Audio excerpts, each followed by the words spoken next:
हरे कृष्णा, राधे राधे। आप सभी का गीता क्लास में बहुत बहुत स्वागत है। ओम ज्ञानतिमिरन्धस्य ज्ञानञ्जनशलाकया चक्षुरुन्मिलितं येन तस्मै श्रीगुरुवे नमः। गुरुवे गौरचन्द्राय राधिकाय सदाले कृष्णाय कृष्णभक्ताय तद्भक्ताय नमो नमः। नमो विष्णुपादाय राधिकाय प्रियात्मने श्रीमद्भक्तिवेदान्त नारायणीति नामिने।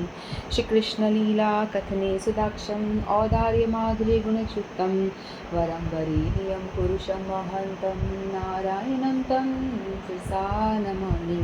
श्रीचैतन्यमनोभीष्टं स्थापितं येन भूतले स्वयं रूपः कदा मह्यं ददाति स्वपदान्तिकम्। आजानुलम्बे भुजो कनकावदातो सङ्कीर्तनकपित्रो कमलायताक्षो विश्वम्भरो द्विजवरो युगधरं पालो वन्दे जगत्प्रियकरो करुणावतारो। नमो महावदन्याय कृष्णप्रेमप्रदायते कृष्णाय कृष्णचैतन्यनाम्ने गौरकृष्णे नमः। हे कृष्णा करुणा सिन्धो दीनबन्धो जगत्पते गोपेश गोपिकान्त श्रीराधाकान्त नमस्ते। तत्काञ्चन गौराङ्गी राधे वृन्दावनेश्वरी वृषभानुसुतदेवी प्रणमामि हरिप्रिये। नीलाचल निवासाय नित्याय परमात्मने बलभद्र सुभद्राभ्यां जगन्नाथाय ते नमः। जय श्री कृष्ण चैतन्य प्रभु नित्यानंद श्री अद्वैत गदाधर शिवासादि गौर भक्त वृंद। हरे कृष्णा कृष्णा कृष्णा हरे हरे, हरे राम राम राम हरे हरे। हरे कृष्णा कृष्णा कृष्णा हरे हरे, हरे राम राम हरे हरे। गोवर्धनधरं वन्दे गोपालं गोपरूपिणं गोकुल उत्सवे ईशानं गोविन्दं गोपिकाप्रियं। गोवर्धनधरं वन्दे गोपालं गोपरूपिणं गोकुल उत्सवे ईशानं गोविन्दं गोपिकाप्रियं। गोवर्धनधरं वन्दे गोपालं गोपरूपिणं गोकुल उत्सव ईशानं गोविन्दं गोपिकाप्रियं। गोवर्धनधरं वन्दे गोपालं गोपरूपिणं गोकुल उत्सव ईशानं गोविन्दं गोपिकाप्रियम्। मैं सर्वप्रथम अपने परम आराध्यतम गुरुपाद पद्मनित्य लीला प्रवेश विष्णुपादस्तोतर्षत् श्री श्रीमद्भक्तिवेदांत नारायण गोसाई महाराज जी की शिष्य में अनंत कोटि दंडवत प्रणाम करती हूँ। तत्पश्चात समस्त रूपानुगुरु परंपरा के चरणों मेरा अनंत कोटि दंडवत प्रणाम। आप सभी को मेरा यथा योगिक नाम स्वीकारो। हरे कृष्णा। तो सबसे पहले हम 15वां अध्याय का मूल पाठ फटाफट करते हैं। अध्याय 15 श्री पुरुषोत्तम योग। श्री भगवानुवाच ऊर्ध्वमूलमधशाखम् अश्वत्थं प्राहुरव्ययं छन्दांसि यस्य पर्णानि यस्तं वेद स वेदवित्। अधर्षशूर्ध्वं प्रसृतास्तस्य शाखा गुणप्रवृद्धा विषयप्रवालाः अध्ययस्य मूल्यान्यनुसन्ततानि कर्मानुबन्धीनि मनुष्यलोके। न रूपमस्ये तथोपलभ्यन्ते नान्तो न चादिर्न च सम्प्रतिष्ठा। अश्वत्थमेनं सुविरूढमूलम् असङ्गशस्त्रेण दृढेन चित्वा ततः पदं तत्परिमार्गितव्यं यस्मिन् गता न निवर्तन्ति भूयः। तमेव चाद्यं पुरुषं प्रपद्ये यतः प्रवृत्तिः प्रसृता पुराणी। निर्माणे मोहाजितसङ्गदोषा अध्यात्मनित्या विनिवृत्तकामः। द्वन्द्वे विमुक्तः सुखदुःखसङ्गे गच्छन्ति मूढाः पदमव्ययं तत्। न तद्भासते सूर्यो न शशाङ्को न पावकः यद्गत्वा न निवर्तन्ते तद्धाम परमं मम। ममेवांशो जीवलोके जीवभूतः सनातनः मनः षष्ठानि इन्द्रियाणि प्रकृतिस्थाने कर्षति। शरीरं यद्वाप्नोति यच्चाप्युत्क्रामतीश्वरः गृहीत्वैतानि संयाति वायुर्गन्धानि वाशयात्। श्रोत्रं चक्षुस्पर्शनं च रसनं घ्राणमेव च अधिष्ठाय मनश्चायं विषयानुपसेवते उत्क्रमन्तं स्थितं वापि भुञ्जानं वा गुणान्वितं विमूढानानुपश्यन्ति पश्यन्ति ज्ञानचक्षुषः यतन्तो योगिनश्चैनं पश्यन्त्यात्मन्य अवस्थितं यतन्तो कृतात्मानो नैनं पश्यन्तः चेतसः यदादित्यगतं तेजो जगद्भासतेऽखिलं यश्चन्द्रमसि यच्चाग्नो तत्तेजो विधिमामकं गामाविश्य च भूतानि धारयाम्यह मोजसा पुष्णामि च सदिः सर्वः सोमो भूत्वा रसात्मकः अहं वैश्वानरो भूत्वा प्राणिनां देहमाश्रितः प्राणापानसमायुक्तः पचाम्यन्नं चतुर्विधम् सर्वस्य चाहं हृदि सन्निविष्टो मत्तः स्मृतिर्ज्ञानं पोहनं च वेदेषु सर्वैरहमेव वेदो कृतवेदविदेव चाहं द्वामिवो पुरुषो लोके क्षरश्चराक्षर एव च क्षरः सर्वाणि भूतानि कूटस्थोऽक्षर उच्यते उत्तमः पुरुषत्वन्ये परमात्मे विमुदाहतः यो लोकत्रयमाविश्य बिभर्तय ईश्वरः यस्मात् सर्वमतीतोऽहम् अक्षरादपि चोत्तमः अतोऽस्मि लोके वेदे च प्रथितः पुरुषोत्तमम् यो मामेव सम्मूढो जानाति पुरुषोत्तमं स सर्वविद भजति मां सर्वभावेन भारतः इति गुह्यतमं शास्त्रम् इदम् उक्तं मया नद एतद्बुद्ध्वा बुद्धिमान् स्यात् ततस्ततश्च भारतः ॐ तत्सदिति श्रीमद्भगवद्गीतासु उपनिषत्सु ब्रह्मविद्यायां योगशास्त्रे श्रीकृष्ण अर्जुन संवादे पुरुषोत्तम योगो नाम पंचदशोऽध्यायः। श्रीकृष्णार्पणमस्तु। हरे कृष्ण। तो आज हम छठा श्लोक लेंगे। अभी तक हमने 5 अध्याय 15 श्री पुरुषोत्तम योग, इसके हमने 5 श्लोक अभी तक पूरे कर दिए थे और आज हम छठा श्लोक लेंगे। तो इससे पहले भगवान जो भौतिक जगत का ट्री जो है उसके बारे में वर्णन कर रहे थे। फिर उन्होंने बताया कि हम अपनी आसक्ति भोग आसक्तियों की वजह से इसमें फंसे रह जाते हैं, तो हम लोग को क्या करना पड़ेगा, असंग शस्त्रेण यानी विरक्ति के हथियार से इस जो पेड़ की ब्रांचेस है इसको काटना पड़ेगा। फिर काटने के बाद में हमें क्या करना पड़ेगा, हमें वो जगह ढूंढनी है जहाँ पे हम वापस आना नहीं पड़े, ऐसा स्थान की हमें खोज करनी है। तो मानो अर्जुन पूछेंगे कि बताओ वो जगह है, आप जो बता रहे हो कि वहाँ जाने के बाद में वापस लौट के नहीं आना है, तो वो जगह कौन सी है। तो अब भगवान बताएंगे, अपनी उस धाम के विषय में भगवान वर्णन करने वाले हैं। तो जैसा होता है ना कि एडवर्टाइजमेंट होता है, यदि हमें कहीं हॉलीडे पे डेस्टिनेशन पे कहीं जाके रहना है तो फिर उसका ऐड होता है ना कि वहाँ पे आपको इतना बड़ा आपको ये अपार्टमेंट है, यहाँ पे आपको ये रूम में इतनी सुविधाएं हैं, एसी है और जो सुविधाएं हैं, नीचे खेलने के लिए प्लेग्राउंड है, जो भी कुछ है उसका विवरण दिया होता है कि यानी ताकि आपको वो आकर्षित करे और आप उसे बुक करें, वहाँ जाके आप रहें, है ना। उसी तरह से भगवान क्या कर रहे हैं, ऐड दे रहे हैं, एडवर्टाइजमेंट दे रहे हैं अपने उस धाम का कि मेरा धाम जो है किस तरह का है, ताकि हमारी भी लालसा हो कि हम लोग भी जाएं वहाँ पे। तो भगवान अपने धाम के विषय में बता रहे। तो भगवान अर्जुन कहते हैं कि बताओ कैसा धाम है आपका, कहाँ जाके वापस नहीं आना होगा।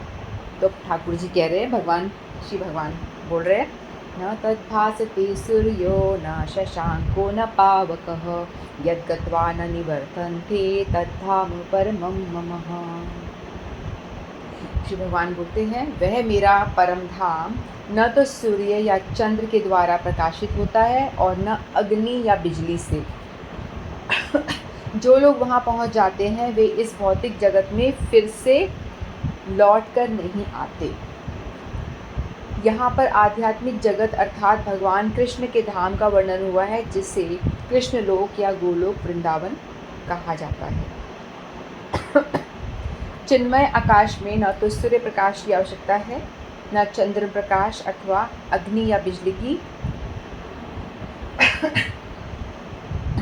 क्योंकि सारे लोक स्वयं प्रकाशित हैं। इस ब्रह्मांड में केवल एक लोक सूर्य ऐसा है जो स्वयं प्रकाशित है, लेकिन आध्यात्मिक आकाश में सभी लोक स्वयं प्रकाशित हैं। उन समस्त लोकों के जिन्हें वैकुंठ कहा जाता है, चमचमाते तेज से चमकीला आकाश बनता है, जिसे ब्रह्म ज्योति कहते हैं।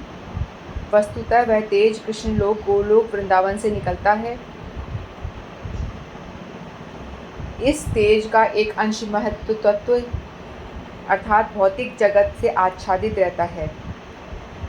इसके अतिरिक्त ज्योतिर्मय आकाश का अधिकांश भाग तो आध्यात्मिक लोगों से पूर्ण है, जिन्हें वैकुंठ कहा जाता है, और जिसमें से गोलोक वृंदावन प्रमुख है।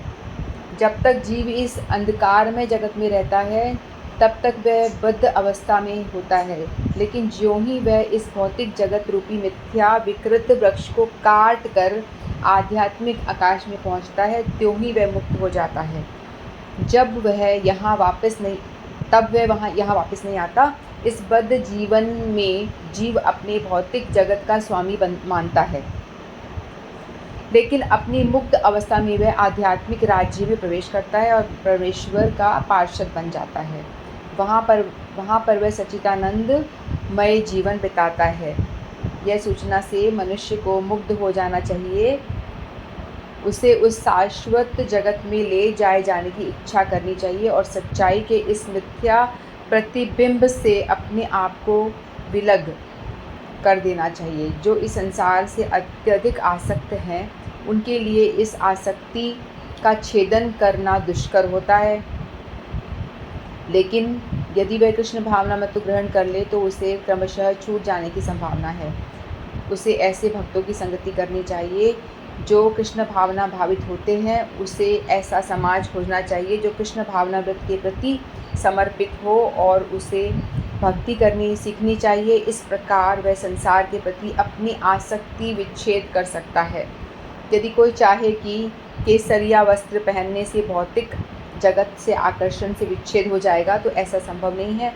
उसे भगवत भक्ति के प्रति आसक्त होना पड़ेगा। अतएव मनुष्य को चाहिए कि गंभीरतापूर्वक समझें कि 12वें अध्याय में भक्ति का जैसा वर्णन है, वही वास्तविक वृक्ष की इस मिथ्या अभिव्यक्ति से बाहर निकलने का एकमात्र साधन है। 14वें अध्याय में बताया गया है कि भौतिक प्रकृति द्वारा सारी विधियाँ दूषित हो जाती हैं, केवल भक्ति ही शुद्ध रूप से दिव्य है। यहाँ परम मम शब्द अर्थात बहुत महत्वपूर्ण है। वास्तव में जगत का कोना कोना भगवान की संपत्ति है, परंतु दिव्य जगत परम है और 6 ऐश्वर्य से परिपूर्ण है, क्योंकि समस्त आध्यात्मिक आकाश भगवान की आंतरिक शक्ति से प्रकाशमान है। उस परम धाम तक केवल शरणागति से ही पहुंचा जा सकता है, अन्य किसी साधन से नहीं। तो यहाँ पे भगवान बता रहे हैं कि देखो, जो पूरा जगत है ना, पूरा भौतिक आध्यात्मिक लोक है। आध्यात्मिक लोक बताया गया ना कि 3 पार्ट यानी 3/4 है ना। 4 में से जो 3 है, 3 पोर्शन पूरा आध्यात्मिक जगत ही है। बहुत बड़ा है आध्यात्मिक जगत, और हमारा जो भौतिक जगत है 1 पार्ट ही है, 1/4। तो बहुत छोटा है कंपेयर टू आध्यात्मिक जगत से। अगर ये हम कंपेयर करेंगे तो हमारा जो ब्रह्मांड है ना, ये बहुत छोटा है, ठीक है। तो यहाँ पे इसको हम इस तरह से समझ सकते हैं, जैसे कि देखो कि एक हमारा बड़ा बंगला है, घर है, ठीक है। तो उसमें क्या है कि एकदम हमने क्लीन कर दिया, सारा एकदम जगमगा रहा है, अच्छे से क्लीन कर दिया, लेकिन फिर भी कोई एक जगह तो ऐसा होगा ना जहाँ पे कि कचरा जो घर का हम क्लीन करते हैं उसको डालते हैं, है ना। कचरा डालते हैं तो कहीं तो डालेंगे ना हम, या तो कहीं अपन किचन में सिंक के नीचे करेंगे, या कहीं बाहर कहीं करेंगे, डस्टबिन रखेंगे, वहाँ कचरा डालेंगे। तो उसी तरह से क्या होता है कि ये जो आध्यात्मिक जगत है ना, पूरा बहुत ही प्रकाशित है अपने आप से, लेकिन जो डार्कनेस कहाँ पे है, जो कचरा वाला जो जगह बताया गया है, वो कौन सा होगा? वो है हमारा ये भौतिक जगत। यहाँ पे हम जितने भी लोग हैं ना, हम सब क्रिमिनल हैं। हम यहाँ पे क्यों आए हैं? क्योंकि हम लोगों ने क्राइम किया है, हम लोग ने द्वेष किया है। हम लोगों को यहाँ पे क्यों भेज दिया गया? क्योंकि हम लोग भगवान से हम लोगों ने द्वेष किया। इसको हम ऐसे समझ सकते हैं, जैसे कि एक माँ है, उसकी छोटी बच्ची है, तो मम्मी किचन में काम कर रही है, खाना वगैरह बना रही है, तो बच्ची बोलेगी मैं भी अपना खाना खुद बनाऊंगी। तो मम्मी बोलेगी बेटा मैं बना रही हूँ। नहीं नहीं नहीं, मुझे मेरा कुकर चाहिए, मुझे मेरा बर्तन चाहिए, मुझे मेरा सब चाहिए, तो मेरे को अपना घर चाहिए। तो मम्मी बोलेगी ओके ले बेटा पकड़, तेरा किचन सेट ये रहा, ये तेरा बर्तन है, ये कुकर है तेरा, ये सब कुछ है, घर घर खेलना है मुझे। ओके खेल ले भैया घर घर तू।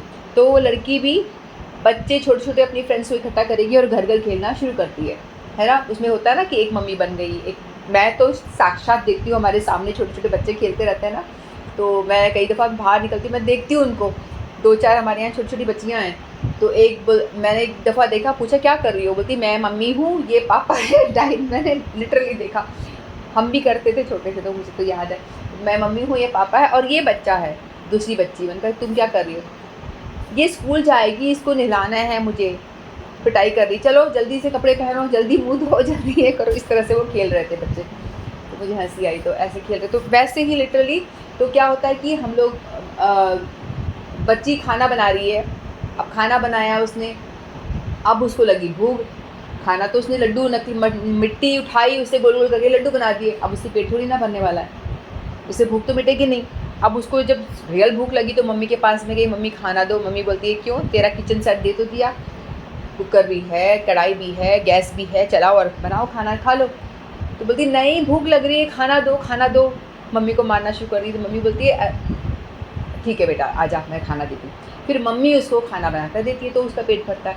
तो उसी तरह से हम लोग भी क्या है, वो बच्चे बदमाश वाले जो बच्चे हैं, हमें भी घर घर खेलना है, हमें भी भगवान कहते हैं देखो बेटा तुम्हारा घर ये है, ये जो वैकुंठ लोक है, गोलोक धाम, ये तुम्हारा घर है, यहाँ रहो आराम से। नहीं नहीं हमें अलग जाना है, हमें भी नीचे घर घर खेलना है। बोला ठीक है तुम्हारे लिए भौतिक जगत बना दिया हमने, ठीक है जाओ खेलो घर घर। तो हम सब क्या कर रहे हैं, घर घर ही खेल रहे हैं ना, और अपना बना, लेकिन हैप्पीनेस मिल नहीं रही, भूख तो मिट ही नहीं रही। भूख मतलब आत्मा की भूख। हम लोग कुछ भी करते हैं लेकिन हमारी आत्मा तृप्त होती ही नहीं ना, कितना भी हम ऐश्वर्य मिल जाए, कुछ भी हो जाए, लेकिन आत्मा तृप्त नहीं होती, कहीं ना कुछ खालीपन रहता ही है। अगर ऐसा ना हो तो बड़े बड़े जो रिच लोग हैं वो लोग क्यों भगवान के शरणागत होते हैं? नहीं होते ना। वो लोग क्यों होते हैं? जब वो देख लेते हैं कि सारा ऐश्वर्य भोग लिया, सब कुछ हमारे पास में हो गया, लेकिन फिर भी शांति नहीं है, कुछ ना कुछ कमी फिर भी है, फिर वो भगवान की ओर मुड़ते हैं। जब सारे ओर से धक्के खा लेते हैं, संसार में मोह माया में डूब के देख लेते हैं, जब चारों ओर से परेशान होते, फिर वो भगवान की ओर मुड़ते हैं। ऐसा ही होता है ना। अब हमारे जैसे प्रभु श्रील प्रभुपाद जी थे, वो लोग विदेश में क्यों गए? भारत में पहले मेरे मन में प्रश्न आता था कि इंडिया में क्यों नहीं लोगों को प्रचार करा, और हमारे गुरु महाराज थे वो भी विदेश जाते थे प्रचार करने के। तो मैं ऐसे सोचती थी जब मैं छोटी थी, मुझे समझ नहीं थी कि यहाँ पे क्यों नहीं प्रचार करते हो, दूसरों की क्यों पड़ी है, हमारे इंडियन लोगों को प्रचार करो ना, इंडिया इतना बड़ा है। लेकिन इसका एक इंडिया में तो क्या है, थोड़ा बहुत तो श्रद्धा है लोगों में, सब में है, सभी में, सब मंदिर जाते हैं, हर घर में श्रद्धा है। लेकिन वो विदेशी जो लोग हैं वो बिल्कुल ही बंदर टाइप्स हैं, उनको तो बिल्कुल कोई श्रद्धा नहीं, कुछ भी नहीं, एकदम ही थर्ड क्लास हो गए वो लोग। तो वहाँ जाते हैं और उनके पास में वैभव और ऐश्वर्य बहुत ज़्यादा है, तो बोले कि ये टारगेट इनको करना है ना। तो एक मूवी बनी थी हरे रामा हरे कृष्णा मूवी, जिसमें बताते हैं इनका बहुत ही गलत चित्रण किया था कि वो सब गांजा अफीम सब पी रहे हैं और कपड़े भी नहीं पहन रहे, ऐसे ही घूम रहे हैं सारे। तो उन लोगों को टारगेट करके वहाँ पहुँचे थे प्रभुपाद जी, पहले मूवी में देखा ना हम लोगों ने। फिर वहाँ उन लोगों को बताया, तो वो लोग तो बस उपहास कर रहे हैं, प्रभुपाद जी को बोल रहे हैं लो तुम भी पियो स्वामी जी, चलो ये करो, उनके साथ में रह के उनके साथ उपहास कर रहे हैं और हरे कृष्णा हरे रामा ऐसे कर रहे हैं, मज़े कर रहे हैं वो लोग। तो उन्होंने कहा, भगवान प्रभुपाद जी सोचते कि कोई बात नहीं, इसमें भी उनका कल्याण ही होगा। चाहे वो उपहास में लें, चाहे चिढ़ाने के लिए लें, कुछ भी करने के लिए, लेकिन भगवान का नाम तो निकल रहा है मुँह से। येन केन प्रकार किसी भी तरह से भगवान का नाम मुँह से निकल रहा है तो व्यक्ति का कल्याण होगा ही होगा। अग्नि में हाथ डालोगे तो अग्नि अंगुली जलेगी ही जलेगी। मुँह से तुम किसी को चिढ़ाने के लिए ही बोलोगे क्या, जब देखो झोला लेके हरे कृष्णा, तो 2 बार हरे कृष्णा बोल दिया, कल्याण होगा तेरा। किसी को चिढ़ाने के लिए बोला, तो इसीलिए उन्होंने उन लोगों को टारगेट करा ताकि वो लोग अपना वैभव देख चुके, ऐश्वर्य उन्होंने पूरा भोग लिया, उनको समझ में नहीं आ रहा कि मुझे इस ऐश्वर्य में भी कोई आनंद नहीं मिला, इसीलिए वो इस ओर मुड़ गए, नशे की ओर। तो ये राइट वे है। इनको बताएंगे तो इनके पास कुछ और है नहीं। जो जेल का हाईएस्ट लेवल है ना, यानी उच्च कोटि की जेल में है वो लोग। एक जेल में कोई सुविधा नहीं है, एक जेल में थोड़ा फ़ैन वैन है, एक जेल में एसी लगा हुआ है, तो वो एसी लगे हुए जेल में है, सब भोग लिया। अब इनके पास कोई ऑप्शन बचा नहीं है भोगने के लिए। जो नीचे वाला जेल में है बोलेगा चलो हमको एक पंखा ही मिल जाए, तो पंखे की ओर भागेगा, और जिसको पंखा मिलेगा बोलेगा एसी की ओर भागे, और जिसने पंखा भी झेल ले लिया, यूज़ कर लिया, एसी भी यूज़ कर लिया, बोलेगा कहाँ आनंद मिला, तो वो बोलेगा अब चलो भगवान की ओर। तो वो बड़ी ईजीली भगवान की ओर आ जाते हैं, क्योंकि वो सब एक्सपीरियंस कर चुके होते हैं। तो इसीलिए वो लोग ज़्यादा आते हैं। हम देखते हैं ना, विदेशी लोग ज़्यादा भक्त बनते हैं। इंडियन लोग हैं अभी पंखा एसी ये सब कर रहे हैं, थोड़ा और ऐश्वर्य मिल जाए फिर आएंगे भगवान की ओर, थोड़ी और लाते खा ले, ऐसा। तो इसीलिए वो लोग भगवान की ओर मुड़ते नहीं हैं। जो लोग भगवान की ओर मुड़ते हैं, जो सब कुछ चारों ओर से निराश हो जाते हैं, फिर बोलते हैं एक भगवान तेरा ही सहारा, इस तरह से। तो भगवान कहते हैं कि मेरा जो धाम है वहाँ पे सूरज भी नहीं है, शशांक यानी चंद्रमा, पावक यानी अग्नि, ये तीनों ही हैं जो मेरे वहाँ प्रकाश नहीं करते। तो जो हमारा मटेरियल वर्ल्ड का मैंने विवरण जो थोड़ा दिया अभी, डार्कनेस बताई, इसको इस तरह से दिया गया है। तो पूरा ब्रह्मांड जो है एक सुंदर, एक साफ़ सुथरा कमरा जैसा है, जहाँ की लाइट ही लाइट है, लेकिन एक एरिया ऐसा है ब्रह्मांड के कोना जो हमारा मटेरियल वर्ल्ड है, जहाँ की डार्कनेस भरी हुई है। तो इस डार्कनेस को दूर करने के लिए भगवान ने एक लट्टू लगा दिया, बल्ब लगा दिया, वो है सूर्य, हमारा सूर्य।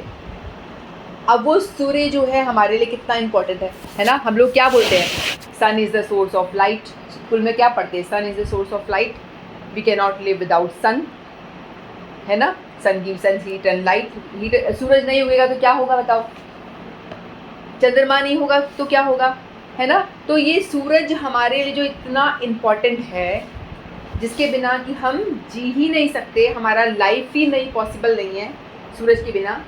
सूरज नहीं होगा तो पेड़ पौधे नहीं होंगे, सनलाइट के बिना कोई कुछ ग्रो नहीं करेगा, पेड़ पौधे नहीं होंगे तो हम खाएंगे क्या। ऐसे ही चंद्रमा का भी है, चंद्रमा भी नहीं होगा तो हम ग्रो नहीं कर सकते, है ना।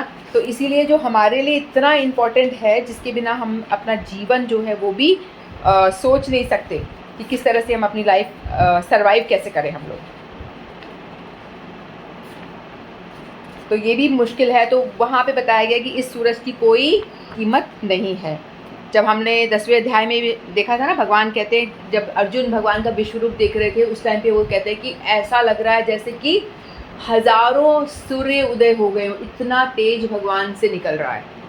तो भगवान का जो धाम है स्वयं प्रकाशित है अपने आप से, यानी भगवान की बॉडी से इतना रोशनी निकलती है उससे कि जो ब्रह्म ज्योति जो होती है, वो जो ज्योति निकलती है वो भी भगवान की बॉडी से निकलती है। तो वहाँ पे सेल्फ एफ्लुजेंट यानी अपने आप से प्रकाशित होते हैं सब चीज़ें। वहाँ कोई चंद्रमा की आवश्यकता नहीं है, सूरज की ही नहीं है। तो चंद्रमा तो जो लाइट है वो सूर्य का रिफ्लेक्शन होता है ना, चंद्रमा के पास में। तो बताते हैं कि सूरज वहाँ पे कोई एक्सटर्नल सोर्स, सन, मून, अग्नि, फायर, इनकी कोई भी आवश्यकता नहीं है।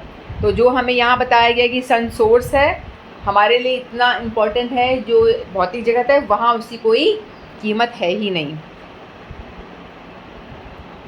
और ये अपने आप से ही स्वयं प्रकाशित है, ऐसा नहीं है कि वहाँ पे फिर अंधेरा है, क्योंकि अपने आप से ही प्रकाशित है, स्वयं अपने आप ही उसमें लाइट होती है। और जो सूरज जो है उसको जो प्रकाश मिल रहा है वो भी भगवान से ही प्राप्त हो रहा है।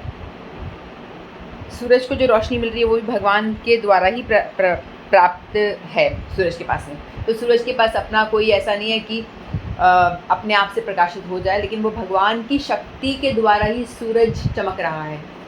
फिर चंद्रमा की तो बात की क्या करें हम, क्योंकि चंद्रमा तो सूरज से रिफ्लेक्ट होकर के चमकता है रात के टाइम पे, है ना। फिर अग्नि की तो बात ही क्या करें, अग्नि तो और भी कम अग्नि देती है, लाइट है उसकी, है ना। तो ना सूरज की, ना चंद्रमा की, और ना ही पावक यानी कि अग्नि की वहाँ पे कोई आवश्यकता नहीं होती। वो धाम ऐसा है, तत् सूर्य न भासते, वहाँ सूरज नहीं है। सूरज की यूज़ यदि वहाँ करते हैं ना तो किस लिए करते हैं, जैसे कि वो होता है ना डेकोरेशन के लिए यूज़ किया जाता है। हम लोग शादी ब्याह होता है, कुछ भी फंक्शन होता है तो डेकोरेशन के लिए बल्ब लगाते हैं ना छोटे छोटे, वैसे यदि सूरज का वहाँ पे काम लेंगे तो वो डेकोरेशन के लिए ले सकते हैं ऐसा, लेकिन वो उसको उजाला करने के लिए नहीं काम में लाया जाता है उसका। तो ऐसा भगवान का धाम है जहाँ पे कि ना सूरज की ज़रूरत है, न शशांक यानी चंद्रमा की कोई आवश्यकता है, और न पावक अग्नि की तो बात ही क्या करें। तो वहाँ यदि सूरज चमकता है तो ऐसे अगर तेज रोशनी के बीच में यदि जुगनू, एक छोटा सा कीड़ा होता है जिसकी लाइट आती है इसमें, आपने देखा होगा, तो सूरज की रोशनी में यदि जुगनू चमकता है तो उसकी कोई वैल्यू नहीं है। उसी तरह से यदि सूरज उस वैकुंठ लोक में चमकेगा तो ऐसा लगेगा कि जैसे कि वो जुगनू की जितना प्रकाश दे रहा है। तो जितने भी लोग हैं सारे भगवान के सभी जो हैं अपने आप से ही प्रकाशित होते हैं। जितने भी लोग हैं, ऊपर के लोग हैं सत्यलोक, तपलोक, जनलोक, महरलोक, सुवरलोक यानी स्वर्गलोक, यहाँ सभी, यहाँ पे भी ये सारे लोग भी अपने आप से ही भगवान की रोशनी से ही प्रकाशित हैं। सिर्फ ये भूलोक जो है यहाँ पे सूरज की रोशनी है जिससे कि वो प्रकाशित होता है, और नीचे के लोकों में भी सूरज का प्रकाश नहीं होता। वहाँ कुछ नाग ऐसे होते हैं जिनकी मणि होती है जिस वजह से वो प्रकाशित होते हैं। ऐसा भगवान का धाम है।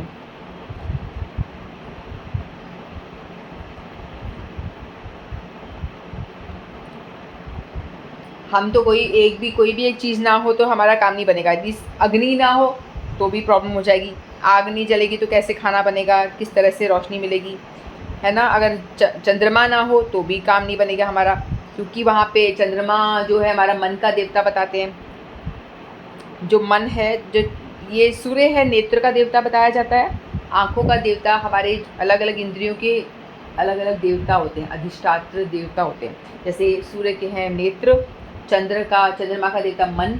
देखा ना, किसी के मन की स्थिति सही नहीं होती तो बताया जाता है मून वाला आप पहनो, कुछ अंगूठियाँ पहनाई जाती है, और चांदनी रात में घूमो जिससे कि आपका मन अच्छा रहेगा, क्योंकि मन का देवता चंद्रमा बताया गया। और वाणी का देवता अग्नि वाणी का देवता बताया गया। तो सूर्य, चंद्र, अग्नि, ये सारे जो नेत्र, वाणी, मन, ये सारा हमारा भौतिक शरीर से जुड़े हुए हैं। तो भौतिक नेत्र से हम भगवान के और भगवान के धाम के दर्शन कर नहीं सकते। तो ये भौतिक चीज़ें वहाँ पे कोई काम नहीं आती, वहाँ सब कुछ स्पिरिचुअल है। तो इसलिए बताया कि वहाँ पे कुछ भी, ये सूर्य, ये भौतिक जगत का सूर्य, चंद्रमा और ये अग्नि कुछ भी प्रकाश देने में असमर्थ है। हमारे यहाँ तो ये तीन चीज़ें हैं जो थोड़ा प्रकाश करती है। मॉर्निंग में सूरज और रात के टाइम में चंद्रमा प्रकाशित करता है। अगर जहाँ पे बिल्कुल लाइट वगैरह, बिजली वगैरह नहीं है, वहाँ पे हम अग्नि जला करके कैंडल जलाते हैं जिससे कि रोशनी होती है। तो ये सब चीज़ों की उस धाम में कोई आवश्यकता ही नहीं है। वो जो धाम भगवान का है वो अपने आप से प्रकाशित है, ऐसा धाम है। फिर यदि यद गत्वा न निवर्तन्ते, वहाँ यदि कोई पहुँच जाता है तो उसको वापस आना नहीं पड़ता। तो भगवान ने कई दफ़ा बताया भी है। 8वें अध्याय में 15वां श्लोक बताया, मामुपेत्य पुनर्जन्म दुखालय माश्वस्वतम नाप्नुमन्ति महात्मन संसिद्धिं पराम गताः। जो यहाँ आता है उसकी पुनर्जन्म नहीं होता। यह प्राप्य न निवर्तन्ते तद्धाम परमं मम, यानी वापस नहीं आना पड़ता। भगवान ने ऐसे कई दफ़ा श्लोकों में भगवान ने बताया है, बार बार इशारा करा है। फिर अब भगवान बता भी रहे हैं कि किस तरह का मेरा जो लोक है। ये तम भुक्त्वा स्वर्गलोकम विशालम क्षीणे पुण्य मृत्युलोकम विशंति। तो ये भगवान के धाम की तो हम बात ही क्या करें। यदि स्वर्गलोक में भी यदि कोई जाता है तो वो भी बहुत लंबे टाइम तक रहता है ना। इस भौतिक संसार में 14 भुवन में स्वर्गलोक में यदि कोई पहुंच जाता है तो वहाँ पे वो काफ़ी टाइम रहता है, जब तक कि उसका पुण्य क्षीण नहीं होता। जैसे ही क्षीण होता है तो क्षीणे पुण्य मृत्युलोकम विशंति, फिर जैसे ही क्षीण हुआ तो दोबारा से वो मृत्युलोक में आ जाता है। यहाँ तक कि यदि कोई ब्रह्मलोक तक भी पहुँच जाता है, जो कि हाईएस्ट लोक बताया जाता है इस भौतिक जगत का, तो वहाँ पे बताया गया है 8.16 ने बताया था ना, ब्रह्मलोक से भी वापस नीचे आना पड़ता है। वहाँ पे आप रहने की अवधि बहुत ज़्यादा लंबी होगी, लेकिन वहाँ से भी लौट के आना पड़ता है। आ ब्रह्म भुवना लोका पुनर्वर्तिनो अर्जुन मामोपेते तो कौन्तेय पुनर्जन्म विद्यते। तो वहाँ पे भी चले जाओगे तो भी तुम्हें लौट करके वहाँ पे आना ही पड़ेगा। तो भगवान कहते हैं कि ये इस भौतिक जगत के जो भी लोक में आप चले जाओ, आपको लौट के वापस आना पड़ेगा। लेकिन यदि मेरे धाम कोई पहुँच जाता है तो यहाँ से वापस यद गत्वा न निवर्तन्ते परमम मम, तो जहाँ से जाके स्थिर, वहाँ जाके आप स्थिरता से रह पाओगे। ऐसा नहीं है कि आ नहीं सकते हो, स्वर्ग में जाकर के भी कोई वापस आना तो चाहता नहीं, स्वर्ग से कोई जाना चाहता है क्या? लेकिन पुण्यशील हो गए तो भगा दिया जाता है, मजबूरी होती है ना। ऐसे ही ब्रह्मलोक में भी भगा दिया जाता है।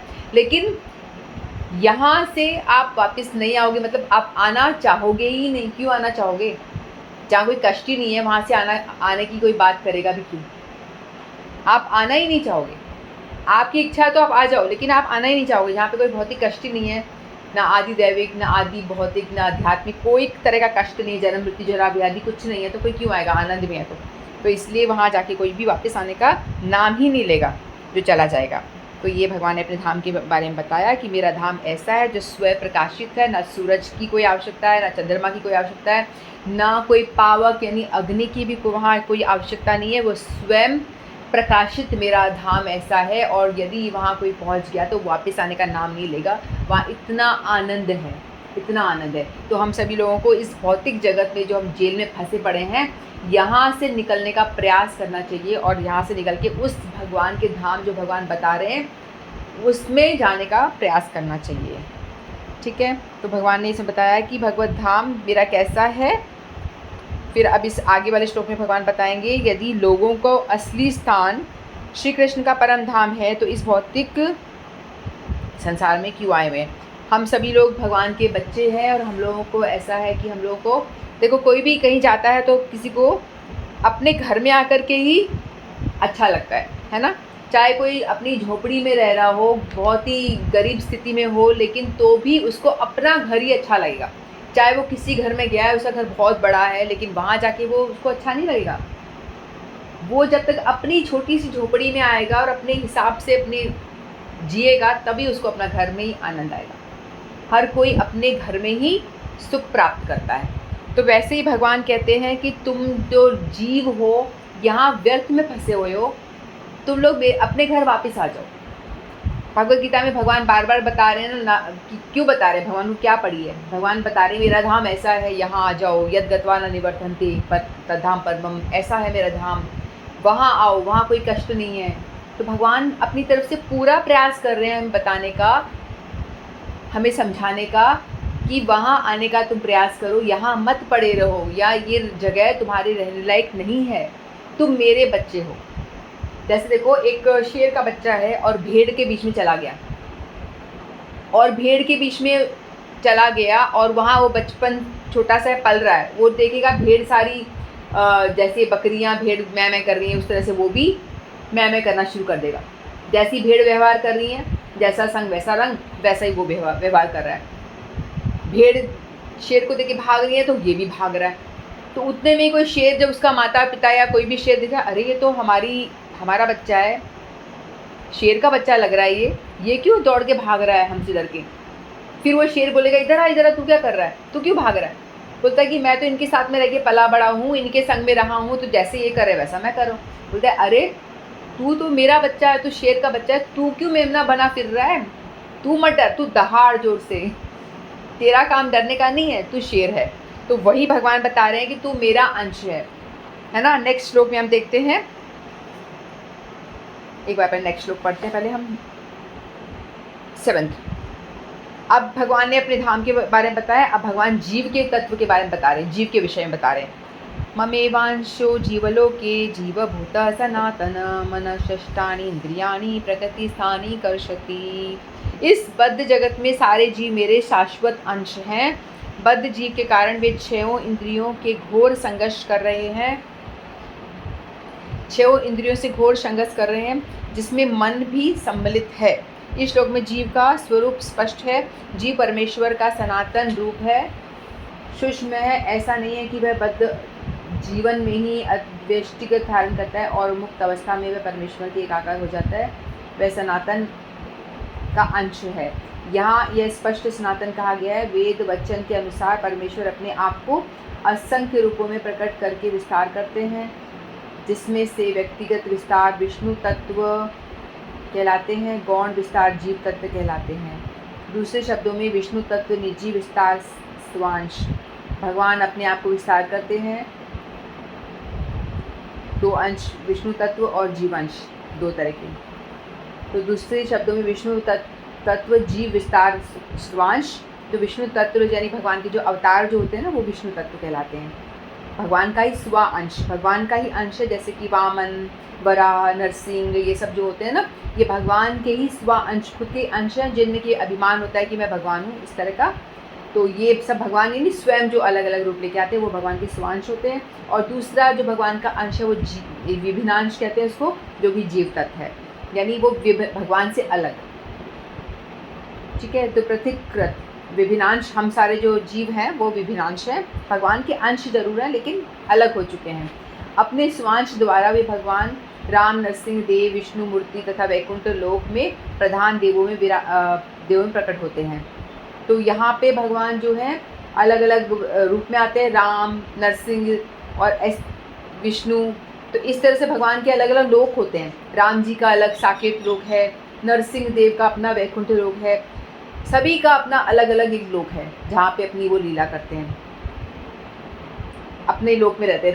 राम जी अलग में, सबको वैकुंठ कहा जाता है लेकिन उनका अलग अलग नाम से। और इस तरह से कृष्ण जो रहते हैं वो होता है गोलोक धाम, या कृष्ण लोक या गोलोक। तो ये सर्वश्रेष्ठ लोक बताया गया है। बाकी ये भी लोक हैं लेकिन ये सबसे हाईएस्ट जो बताया गया वो कृष्ण का लोक बताया गया है।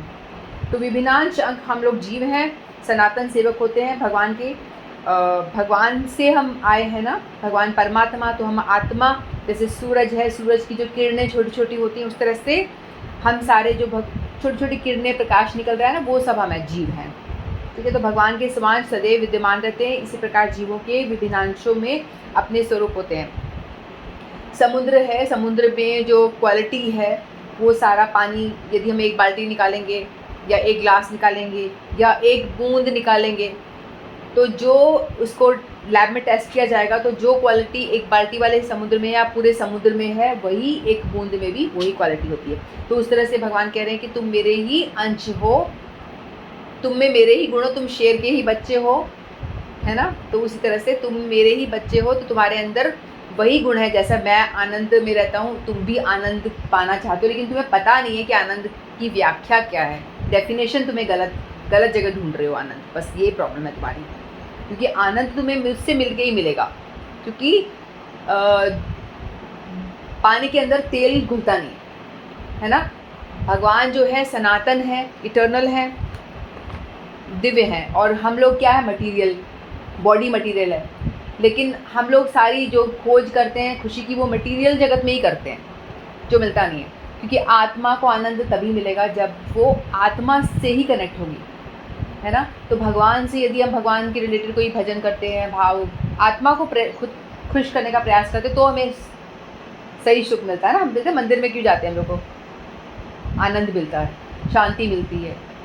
परेशानी होती है तो फिर हम भजन करते हैं, हरि नाम करते हैं, तो सुख, थोड़ा सा रिलैक्स फील करते हैं अपने आप को, क्योंकि हमारा धर्म यही है। ठीक है, तो इसलिए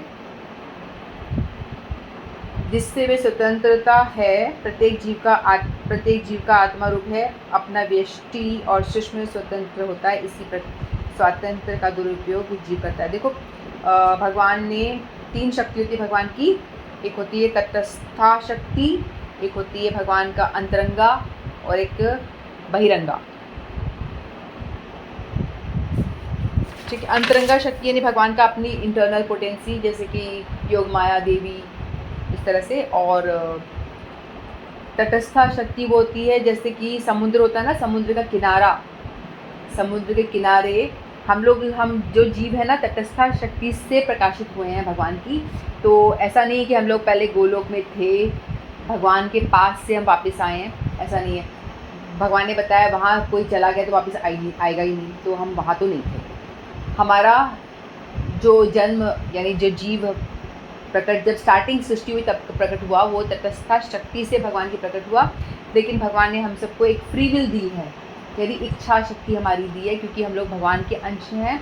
तो वो हम लोगों को बताया गया है कि देखो सारा जो खेल है ना फ्री विल का ही है। समझने की बात हमारी यही है कि हमारे को जो भगवान ने फ्री विल दी है ना, उसका हम क्या कर रहे हैं, बस ये बात यदि हमारी समझ में आ गई है, उसको हमने ठीक से यूज़ कर लिया तो बात बन गई। तो हमारा जो फ्री विल है, हमारी इच्छा, उसको हम चाहें तो गलत कामों में लगा दें या हम भगवान की ओर जाने में लगा दें। हम भगवान के अंश हैं तो हमारा फ़र्ज़ है कि हम अंशी की सेवा करें। अंश का, पुत्र का फ़र्ज़ बनता है कि पिता की सेवा करें। पिता की सेवा नहीं करता है तो पुत्र अच्छा नहीं है। तो हम, हमारे परम पिता भगवान है, हम भगवान से प्रकट हुए हैं, तो हमारा भी फ़र्ज़ बनता है कि हम अपने पिता की सेवा करें। अंश का फ़र्ज़ है कि अंशी की सेवा करें, जो हम नहीं करना चाहते। हम क्या करना चाहते हैं? अपनी खुद की सेवा करना चाहते हैं। यही प्रॉब्लम है। हमारा अपना जो फ्री विल दी हुई है, अपनी स्वतंत्रता दी है, उसको हम अपने भोगने में ही लगे रहते हैं। खुद को, अपने आप को एंजॉय, अपनी बॉडी को एंजॉय कराने में लगे रहते हैं। तो यहीं से सारी प्रॉब्लम खड़ी हो जाती है। इसीलिए हम माया में, चक्कर में फंसे रहते हैं, अपने आनंद के चक्कर में। लेकिन करना क्या है? उल्टा हमको भगवान को प्रसन्न करने का प्रयास करना चाहिए। और भगवान तो इतने अच्छे हैं, इतने दयालु हैं कि यदि आप भगवान के लिए कुछ करोगे तो भगवान आपका कुछ रखते भी नहीं हैं, सब रिटर्न कर देते हैं। आप भगवान को प्रसन्न करने का प्रयास करोगे तो भगवान भी आपको प्रसन्न करने का प्रयास करते हैं। भौतिक जगत में आप किसी को प्रसन्न करने का प्रयास करोगे तो वो आपका कैसा रिएक्ट करेगा वो हमें नहीं पता। वो उल्टा ही रिएक्ट करेगा। चाहे आप किसी को कितना ही प्रसन्न कर लो, वो आपसे प्रसन्न होगा ही नहीं। वो आपके बारे में बुरा ही बोलेगा, कोई भी हो, चाहे आपके ऑफिस में कोई हो या कहीं पे भी हो। आप कितना ही उसको मस्का मार लो, लेकिन वो आपके प्रति पीठ पीछे बुरा बोलेगा। लेकिन भगवान को आप प्रसन्न करोगे तो वो आपको हमेशा, आपको उल्टा करके, आपको और दुगना करके आपको देंगे। तो जो इंटेलिजेंट, इसलिए कहा जाता है कि भगवान को प्रसन्न करो, जो अंशी हैं, जो आपके परम पिता हैं। इस जगत के जो पिता हैं वो तो इस लाइफ के लिए ही है ना। नेक्स्ट लाइफ होगी, दूसरा पिता मिल जाएगा। नेक्स्ट लाइफ होगी, दूसरे माता पिता, दूसरे रिलेटिव्स मिलेंगे, है ना। लेकिन हमें जो परम पिता हैं, जिन्होंने हम, जिससे हम प्रकट हुए हैं, और भगवान कहते हैं ना कि मैं आपका सुहृद हूँ या बेस्ट फ्रेंड हूँ। कितनी बार गीता में बोला है भगवान ने, हमने कितनी बार सुन लिया होगा। लेकिन तो भी हम मानने को तैयार नहीं, तो भी हम लोग मानने को तैयार नहीं हैं। तभी तो हम भगवान की ओर जाते नहीं, अपने में ही घुसे हुए हैं। मान लेंगे तो भगवान की ओर बढ़ेंगे ना। नहीं बढ़ रहे मतलब हम नहीं मान रहे, सुन रहे हैं और निकाल रहे हैं, बस। आपकी नहीं, मैं अपनी बात भी कह रही हूँ कि अब सुन रहे हैं और निकाल रहे हैं, फॉलो नहीं कर रहे चीज़ों को, ये बात है। तो भगवान कहते हैं कि मेरी ओर आ, तू मेरा बेटा है, यहाँ क्यों फंसा हुआ है। एक छोटी सी कथा सुनाती हूँ मैं आपको। एक बार एक व्यक्ति होता है, एक सेठ होता है, उसका एक बेटा होता है, ठीक है। तो उसके बाप बेटों में थोड़ी अनबन हो जाती है। जो बेटा होता है ना, बाप ने बोल दिया कुछ नहीं करता है, ये कर। अब बेटे को सुधारने के लिए बोलते हैं ना, पेरेंट्स बोलते ही हैं कि तुम ऐसा करो, कुछ काम करो, ऐसे करो, ये ताकि बच्चा योग्य बन जाए, डांटते हैं। तो जो बेटा है वो दुखी, बहुत गुस्सा हो जाता है। मेरे पिता तो हमेशा ऐसे बोलते हैं कि मैं कुछ नहीं करता, ठीक है मैं दिखाऊंगा अपने बल पे कुछ करके। घर छोड़ के चला जाता है। अब घर छोड़ के चला जाता है, योग्यता तो कुछ थी नहीं उसके अंदर, है ना। बस यही योग्यता थी कि वो एक धनवान बाप का बेटा है, यही योग्यता थी, बाकी कोई योग्यता थी नहीं। अब वो जा रहा है अपने बल पे, जब कमाने गया तो कमाया जाए नहीं उससे। 10,000 की कुछ नौकरी मिली होगी, छोटी मोटी नौकरी कर रहा है, अपना गुजारा, पेट पालना मुश्किल से हो रहा है। फिर बोलता है रहूँ कहाँ, अब घर लिया है, लोन चल रहा है बहुत, किससे लोन ले लिया उसने बड़ा सारा, अब छोटा मोटा घर लिया है। अब इतनी सुविधा जुटा नहीं पाया क्योंकि उसकी औकात ही नहीं है। अब वो करे जा रहा है, परेशान हो रहा है, अब लोन चुकता करे जा रहा है, कुछ नहीं हो पा रहा। फिर किसी से उधार मांग रहा है, मतलब संसार के धक्के खा रहा है, परेशान हो रहा है। फिर एक दिन चलते चलते, ऐसे ही चलते चलते, जिससे वो लोन ले रखा था ना, वो व्यक्ति वो सेठ के अंडर में काम करता था। भूल भी जाता है वो कि मेरी स्थिति क्या थी, मैं कैसे रह रहा था।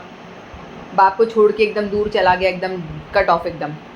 फिर जिससे लोन ले रखा था वो उस सेठ के अंडर में काम कर रहा था। तो एक दिन वो ढूंढते ढूंढते इस तरह से बताया कि मेरे एक लड़का ऐसा है, वो लोन लिया हुआ है, इस तरह की बातें कुछ करता है। तो उतने में उसको जो सेठ होते कहते हैं कि मुझे बताओ कैसा है वो। उसको लगा कि मेरे बेटे से रिजेंबल कर रहा है। तो वो पिता तो ढूंढ रहा था मेरा बेटा कहाँ चला गया, लेकिन बेटे को पड़ी नहीं है बात की, पिता ढूंढ रहा था। फिर जैसे ही पिताजी आए और उसने बताया कि ये वाला है, ये बेटा है, उसने फ़ोटो वगैरह कुछ कैसे भी कांटेक्ट करा, तो बोलते ये तो मेरा बेटा है। और जैसे ही उसको पता चला तो बोले तो मेरे सेठ जी हैं, इससे मैं क्या लोन लूँ, ये तो इनका तो मैं खा रहा हूँ, इनका तो लिया सब कुछ है। तो उन्हें झट से सारा लोन माफ़, सब कुछ माफ़। बस उसने जैसे ही फिर वो आया, उसने क्षमा मांगी कि भाई पिताजी तुम्हारे बिना तो मेरा कुछ नहीं हो रहा। फिर जैसे ही वो अपने पिता के पास गया, अपने पिता को पिता माना। जब तक द्वेष कर रहा था वो संसार में कष्ट भोग रहा था, लेकिन जैसे ही अपना द्वेष खत्म हुआ, पिता को पिता माना, शरणागत हुआ, तो वो रिच बाप का बेटा बन गया। वही सेठ जिसको वो लोन पे कर रहा था, पैसे चुका चुका के थक गया था, वो उसके अंडर सब कुछ मिल गया वैभव उसको। तो वही हम लोगों का हाल है। हम लोग भी अपने पिता को पिता मानने से इनकार करते हैं, जो कि सेठ है जिसने कि इतनी सृष्टि का निर्माण किया हुआ है। और हम लोग क्या करते रहते हैं, अपने आप ही इधर उधर के संसार में फंसे हुए हैं। तो यही भगवान बताना चाह रहे हैं कि तू जीव जो है अंश मेरा है, तो तू मेरी ओर आने का प्रयास कर, अपनी फ्री विल को इधर उधर मत कर। और तू सनातन है, यानी जैसे कि भगवान सनातन उस तरह से तू भी सनातन है। मनशिष्टानि इंद्रियाणि प्रकृतिस्थानि। हम लोग क्या करते हैं, अपनी इंद्रियां जो होती है उसको ही उसके चक्कर में फंसे रहते हैं, अपनी स्वतंत्रता का दुरुपयोग करके। हमारी ममता इस संसार में भौतिक वस्तुओं और व्यक्तियों के प्रति होती है। हम लोग इस संसार में रहते हैं तो हमारे आंखों के ऊपर जैसे वो चश्मा लगा हुआ है ना कि मैं और मेरा अहंकार उसी में पड़े हुए हैं, भगवान की ओर नहीं मुड़ते हैं हम लोग। जो अंशी हम जिसके अंश हैं उसकी ओर हमें जाना ही नहीं है और अपने में ही रहना है। तो भगवान बताते हैं कि भाई तू तो मेरा है, तो मेरी ओर बढ़, अपनी जो फ्री विल है उसका सही उपयोग करो भगवान की ओर बढ़ने के लिए। न केवल मनुष्य तथा कुत्ते बिल्ली जैसे जीव, अपितु इस भौतिक जगत में बड़े बड़े नियंता तथा ब्रह्मा शिव तथा विष्णु तक परमेश्वर के अंश हैं। ये सभी भगवान के अंश हैं। ये सभी सनातन अभिव्यक्तियाँ हैं, क्षणिक नहीं। सनातन यानी कभी खत्म नहीं होती, हमेशा से थी, हैं और रहेंगी। शब्द अत्यंत कर्षति, संघर्ष करना, शब्द अत्यंत सार्थक है। बुद्ध जीव मानो लौह श्रृंखलाओं में बंधा हो, इस मिथ्या अहंकार से बंधा है और मन मुख्य कारण है और इससे इस भव सागर की ओर ढकेलता है। और मन सत्वगुण में रहता है और उसके कार्यकलाप अच्छे होते हैं। जब रजोगुण होते हैं तो मन उसके कार्यकलाप कष्टकारक होते हैं। मन ही जो है ना हमारा परेशान करता है हमको। और जब तक तमोगुण में होता है तब जीव की निम्न योनि में चला जाता है। कहते हैं ना, मन ही हमारा सबसे अच्छा मित्र है, मन ही हमारा सबसे अच्छा दोस्त है। हमने 6ठे अध्याय में पढ़ा था ना ध्यान योग में कि मन यदि आपके अच्छे कामों में लगा रहा है आपको, तो वो आपका सबसे अच्छा मित्र है। यदि मन आपको भगवत चर्चा की ओर लेके जा रहा है, भजन करवा रहा है, तो वो आपका सबसे अच्छा दोस्त है। और यदि मन आपको कुसंग की ओर ले जा रहा है, गलत काम करा रहा है, तो वो सबसे बड़ा दुश्मन है, आपको तमोगुण की ओर ढकेल रहा है। और अच्छे काम के ले जा रहा है तो सतोगुण की ओर लेके जा रहा है। तो मन को हमें वश में करना चाहिए। कहते हैं कि हमारा जो शरीर है ना, एक रथ से इसको कंपेयर किया गया है। शरीर एक रथ है, उसमें 5 घोड़े लगे हुए हैं, जो हमारी 5 इंद्रियां हैं। 5 इंद्रियां क्या? आँख, नाक, कान, जिह्वा, नासिका, त्वचा। तो यही हमारे भोगने के है ना। आँखों से अच्छा दृश्य देखना, मुंह से अच्छा अच्छा स्वाद खाना, कानों से सुंदर म्यूज़िक अच्छा श्रवण करना, नासिका को अच्छा अच्छा सूंघने के लिए चाहिए, त्वचा को अच्छा स्पर्श, सॉफ्ट सॉफ्ट सब कुछ है ना। तो ये सारी इंद्रियां घोड़े हैं, अपनी अपनी विषयों की ओर भाग रही हैं। जो उनका विषय है, आँख का विषय अच्छा देखना। तो ये 5 जो घोड़े हैं रथ के, वो अलग अलग भाग रहे हैं। और जो मन है वो लगाम है, उनके डोर को पकड़ के चल रहा है। लेकिन मन जो है और उनका जो कंट्रोलर है वो बुद्धि है। मन के ऊपर क्या है? इंद्रियों के ऊपर है मन, क्योंकि मन तो हर इंद्रिय के साथ होता है ना। मन हमारा अच्छा खाने को कर रहा है, मन हमारा अच्छा सुनने को करता है। जो मन साथ मिलता है तभी वो हम भोग करते हैं। मन तो हर जगह साथ होगा ही, इसलिए मन को इंद्री बताएगी, क्योंकि मन जो है हर इंद्री के साथ में होगा ही। लेकिन उसके ऊपर क्या है? बुद्धि है। बुद्धि है वो सारथी जो रथ को चला रही है, क्योंकि बुद्धि रथ को चला रही है और मन है वो जो लगाम, जो रस्सियाँ होती है वो लगाम है रस्सियाँ, और बुद्धि है सारथी, और जो ट्रैवल कर रहा है उस रथ के अंदर वो है आत्मा, जो बेचारा चुप करके बैठा हुआ है। हमारी शरीर के अंदर भी आत्मा है और हमारी इंद्रियां भाग रही हैं इधर उधर। कभी कहती है अच्छा खाना है, कभी कहती है अच्छा पहनना है, कभी कहती है अच्छा सुनना है, अच्छा कुछ देखना है, मूवी देखना है, कभी कहती है चलो होटल ये खाना है ना। तो मन इंद्रियां भगा रही हैं और मन साथ साथ में भाग रहा है। यदि हमारा जो बुद्धि लगाम को पकड़ा हुआ है वो स्ट्रांग नहीं होगा तो वो भी मन के साथ भाग जाएगा और फिर हमारा घोड़ा कहीं भी जाएगा और गिर जाएगा और वो सब तहस नहस, एक्सीडेंट हो जाएगा। इसीलिए क्या बताया गया, और हमारी जो आत्मा अंदर बैठी है वो बेचारी कभी इधर गिर रही है, कभी उधर गिर रही है, दुखी हो रही है। इसीलिए बताया गया है कि मन, इंद्रियों से ऊपर मन, मन से ऊपर है बुद्धि, और सबसे ऊपर है आत्मा, फिर उससे भी ऊपर परमात्मा। तो इसलिए बुद्धि को स्ट्रॉन्ग होना पड़ेगा, और बुद्धि यानी हमारा दिमाग इतना तीक्ष्ण होना चाहिए कि उसको पता होना चाहिए कि मन को ये करे, क्या सही है और क्या गलत है, डिफ्रेंशिएट कर पाए वो। और बुद्धि को, मन को उसी काम में लगाए। यदि मन गलत काम करने का कर रहा है तो बुद्धि उसको कंट्रोल करे, लगाम को टाइट खींचे, नो दिस इज़ रॉन्ग, यहाँ नहीं जाना। मन कह रहा है कि ये गलत करना है तो बुद्धि को नहीं, सीधे चल, गलत नहीं। तो इस तरह से मन, बुद्धि को स्ट्रॉन्ग होना पड़ेगा, मन को कंट्रोल करना पड़ेगा। जो मन है भाग रहा है, बुद्धि है पिताजी, मम्मी है मन, और जो इंद्रियां हैं बच्चे। बच्चे जिद करते रहते हैं ये दो वो दो वो दो, मम्मी बेचारी बातों में आ जाती है, अच्छा ले बेटा चल चल मेरा दिमाग खाना बंद कर। पिताजी स्ट्रॉन्ग हो गया तो मम्मी को भी डांट देगा कि गलत काम नहीं देना, तुम बच्चों को क्यों प्रमोट करती हो, गलत काम मत करने दो इसको, फालतू जिद पूरी मत करो। तो मन हमेशा बात मान लेता है और गलत काम करवाता है हमको। लेकिन बुद्धि स्ट्रांग होगी, कंट्रोल पिताजी का सही होगा तो मन को भी कंट्रोल कर लेगा और इंद्रियों को भी कंट्रोल कर लेगा। आई होप समझ में आया हो, ठीक है। तो इसीलिए हम लोगों का मन, लेकिन मन जो है ऐसे ही, जो बुद्धि है ऐसी स्ट्रांग होगी नहीं। उसको स्ट्रांग करने के लिए हम लोगों को क्या करना पड़ेगा, रोज़ हरि नाम जप, रोज़ भजन करना पड़ेगा। यदि हम ये चैंटिंग और श्रवण कीर्तन रोज़ चलेगा ठीक से तो अपने आप बुद्धि स्ट्रांग हो जाएगी, और बुद्धि स्ट्रांग हुई तो लगाम टाइट रहेगी और इंद्रियां हमारी गलत काम की ओर नहीं जाएंगी। तो बुद्धि को स्ट्रांग बनाने के लिए रेगुलर बेस पे चैंटिंग एंड हियरिंग करना ही पड़ेगा, और यही कारण है जो हमारे संसार चक्र में हमको जकड़े हुए हैं और हमको बार बार जन्म मृत्यु के चक्कर में पटक के रखती है। तो बुद्धि को स्ट्रांग बनना बहुत ज़्यादा जरूरी है। मन हमारा दुश्मन है तो हमको रजोगुण में तमोगुण में पटक देगा, और मन हमारा मित्र है तो हमको अच्छे काम की ओर लेके जाएगा, ठीक है। यहाँ ये बताया गया है कि जीव अपने को भौतिक शरीर को त्यागता है और आध्यात्मिक जगत में प्रवेश करता है, और उसे पुनः आध्यात्मिक शरीर प्राप्त होता है जिससे वह भगवान का साक्षात्कार कर सकता है। वह उससे आमने सामने बोल सकता है और सुन सकता है, जिस रूप में भगवान उन्हें समझ सकता है। स्मृति में यह ज्ञात है, वसंती यत्र पुष्पा सर्वे वैकुंठ वृत्तयः। वैकुंठ में सारे जीव भगवान जैसे शरीर को प्राप्त करते। यदि हम भगवत भक्ति अच्छे से करेंगे तो भगवान के धाम जाएंगे, वहाँ कैसा शरीर मिलता है बता रखा है कि वहाँ भगवान जैसा ही आपको शरीर मिलता है। जो वैकुंठ जाता है तो भगवान जैसे चतुर्भुज रूपी हर एक व्यक्ति को मिलता है वहाँ जाने वाले को। यहाँ तक कि शारीरिक बनावट का प्रश्न है, अंश रूप जीवों का विष्णु मूर्ति के विस्तारों अंश में कोई भी अंतर नहीं होता, सेम वैसे ही दिखते हैं भगवान भी, और भगवान के जितने पार्षद वहाँ पहुँचते हैं वो भी वैसे ही दिखते हैं।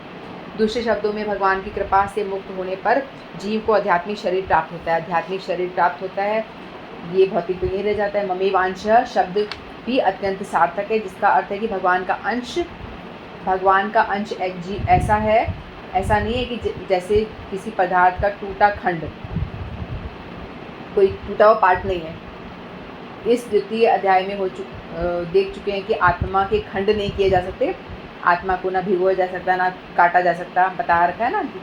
इस खंड की भौतिक दृष्टि से अनुभूति नहीं हो पाती। टुकड़ा हुआ एक अंश नहीं बताया है, इस पदार्थ की भांति नहीं है जिसे चाहो जो जितने भी खंड कर दो, टुकड़े टुकड़े कर दो और उन्हें पुनः जोड़ दो। ऐसी विचारधारा यहाँ पर लागू नहीं होती, क्योंकि संस्कृत में सनातन शब्द का प्रयोग हुआ विभिन्नांश सनातन है। द्वितीय अध्याय में प्रारंभ में ये कहा गया था कि प्रत्येक शरीर में, व्यक्ति के शरीर में भगवान का अंश विद्यमान है। देहिनो अस्मिन् यथा देहि जो श्लोक था, कि सबके अंदर भगवान का अंश है। यह अंश जब शारीरिक बंधन से मुक्त हो जाता है तो आध्यात्मिक आकाश में वैकुंठ लोक में अपना आदि आध्यात्मिक शरीर प्राप्त कर लेता है, जिससे वह भगवान की संगति का लाभ उठाता है। किंतु ऐसा समझा जाता है कि जीव भगवान का अंश होने के कारण गुणात्मक दृष्टि से भगवान के ही समान है। जिस प्रकार स्वर्ग के अंश भी स्वर्ण के अंश भी स्वर्ण होते हैं। जैसे सोने का कोई गहना है, उसको तोड़ दो तो उसमें भी वो सोना उतना ही होता है ना। ऐसे ही बताया गया कि हम लोग भी भगवान के अंश हैं, तो हमारे अंदर भगवान जैसी क्वालिटी है, लेकिन बहुत अणु मात्रा में, बहुत कम है। भगवान के पास में विभु यानी बहुत समुद्र की तरह विशाल है, हम एक बूंद के बराबर है। तो हम लोग भगवान के ही अंश हैं, भगवान ऐसा बताना चाह रहे हैं। और हम लोगों को अपनी इंद्रियों को कंट्रोल में करके इस संसार में जो हम फंसे हुए हैं, अपनी ही इंद्रिय तृप्ति में लगे पड़े, इसीलिए ही जन्म मरण के चक्कर में, पुनरपि जन्म पुनरपि मरणम के चक्कर में पड़े हुए हैं। इस चक्कर को काट करके इस जो डार्कनेस वाले एरिया में हम बैठे हुए, यहाँ से निकल के हमको एनलाइटमेंट की ओर, यानी भगवान का जो प्रकाशित धाम है वहाँ जाना चाहिए। जो भगवान ने बताया, मेरा धाम ऐसा है जो स्वयं प्रकाशित है, उस ओर जाने का प्रयास करना चाहिए। और उसके लिए भगवान ने क्या बताया, अपने जो फ्री विल को हमें ढंग से यूज़ करना है, उसको भगवान की ओर मोड़ना है। जो भी काम भौतिक कर रहे हैं, अपने लिए जो कर रहे हैं उसको छोड़ो, सब भगवान के लिए करो।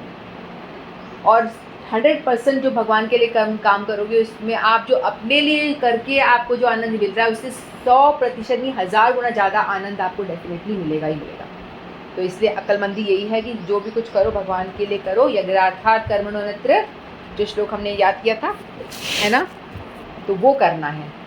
जो कुछ करो सब कर्म भगवान के लिए ही करो, ठीक है। तो ये भगवान ने जीव तत्व के बारे में बताया हम लोगों को कि जीव जो है भगवान का अंश है, भगवान की ओर जाने का ही प्रयास करना चाहिए। वांछाकल्पतरुभ्यश्च कृपा सिन्धुभ्यो च पतितानां पावनेभ्यो वैष्णवेभ्यो नमो नमः। श्रीमद्भगवद्गीता जय। हरे कृष्ण।